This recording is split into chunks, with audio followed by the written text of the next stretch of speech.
if it only even runs a minute, the 8th edition, of evenings dedicated to rare and inspiring songs, stories, and photos from underappreciated musicals. That was Jeremy Jordan and Ashley Spencer. They were not playing around. With a song from Whistle Down the Wind, an Andrew Lloyd Webber musical that closed on the road to Broadway in 1996. And the show is based on a book and a movie about 3 children in England who discover a stranger in their barn and think he's Jesus. As one does. That song, Tired Tracks and Broken Hearts, is actually sung by a couple of supporting characters in the town, and some of you may have noticed that it recycles the melody of another Andrew Lloyd Webber song. Anybody? Shout it out. There you go. Yes. Hi, Joe. It's English Girls from Song and Dance. Also, fun fact, that may have been the first time in our series we ever segued from a Sondheim song into an Andrew Lloyd Webber song. So, hopefully not the last. The show was directed in D.C. by Hal Prince and had lyrics by Jim Steinman, best known for songs he wrote for Meatloaf. At the time, there were 3 Andrew Lloyd Webber musicals on Broadway: Cats, Phantom, and Sunset Boulevard.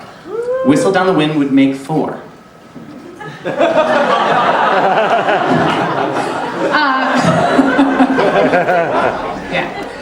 So there was an utter and complete lack of theaters at the time that Whistle Down the Wind wanted to come in, and every Broadway theater was booked up, as we know happens kind of often now.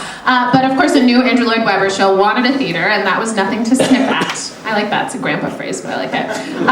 So the new Chicago revival was doing sellout business at the Richard Rodgers, and the head of Jew Jansen, Rocco Landsman, confirmed that he'd move it to the Martin Beck. Then he surprised the Chicago producers and ousted them, canceling their contract in favor of moving Whistle Down the Wind into the Beck instead, leaving Chicago theaterless. Then Whistle Down the Wind received some bad reviews out of town, and Andrew Lloyd Webber and Hal Prince were fighting, and there you go, that's how Prince feels.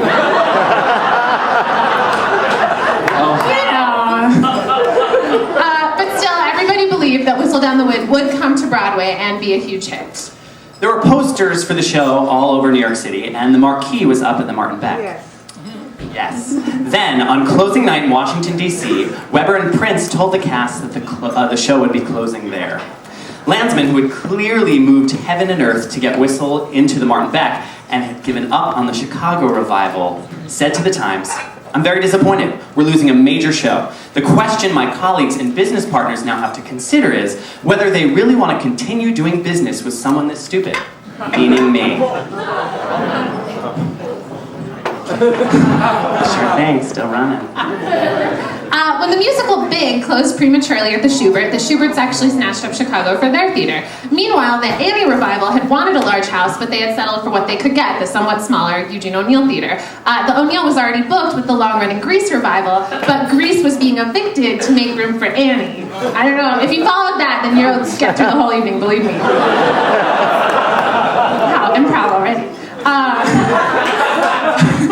However, because Whistle Down the Wind was no longer taking the Beck, Annie went there instead, and the Grease revival played for almost another year. It's like Broadway musical chairs. There you go. Here. We like to think that that one is Whistle Down the Wind. On the left. Okay, so here. We love her. Here's a special side note. Get your smartphones ready. You can tweet this. When Jeremy Jordan first moved to New York City, the first job he landed was actually the national tour of Whistle Down the Wind. That's true. And we did not even know that when we asked him to do that song, him and Ashley in the concert. Do you just stay up late nights wondering what if? I think it worked out okay. Things could have been so much fun. For those of you who frequented our past concerts, Caleb has a mic tonight, so who knows? I'm gonna use it. The show eventually ended up having a successful London run, as well as a hit studio recording in 1998, for those of you who remember, featuring 12 of the show's songs sung by, ready for this, Tom Jones, the boy band Boyzone, Donny Osmond, Elaine Page, Meatloaf, Boy George, Bonnie Tyler, and Michael Ball.